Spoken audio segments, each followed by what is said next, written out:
Price God. இன்றைய தியானம் பிரசங்கி 12:8 முதல் 14 வரை. மாயை மாயை எல்லாம் மாயை என்று பிரசங்கி சொல்லுகிறான். மேலும் பிரசங்கி ஞானவானாய் இருந்தபடியால் அவன் ஜனத்துக்கு அறிவை போதித்து கவனமாய் கேட்டாராய்ந்து அநேகம் நீதிமொழிகளை சேர்த்து எழுதினான். இதமான வார்த்தைகளை கண்டுபிடிக்க பிரசங்கி வகை தேடினான்.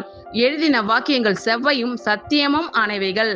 ஞானிகளின் வாக்கியங்கள் தாற்றுக்கோள்கள் போலவும் சங்க தலைவர்களால் அறையப்பட்ட ஆணிகள் போலவும் இருக்கிறது. அவைகள் ஒரே மேய்ப்பனால் அளிக்கப்பட்டது. என் மகனே, இவைகளினாலே புத்தி அடைவாயாக. அநேகம் புஸ்தகங்களை உண்டு பண்ணுகிறதற்கு முடிவில்லை. அதிக படிப்பு உடலுக்கு இளைப்பு. காரியத்தின் கடை தொகையை கேட்போமாக.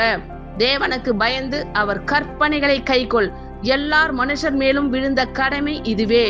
ஒவ்வொரு கிரியையையும் அந்தரங்கமான ஒவ்வொரு காரியத்தையும் நன்மையானாலும் தீமையானாலும் தேவன் நியாயத்திலே கொண்டு வருவார். ஆமென். Thank you Lord.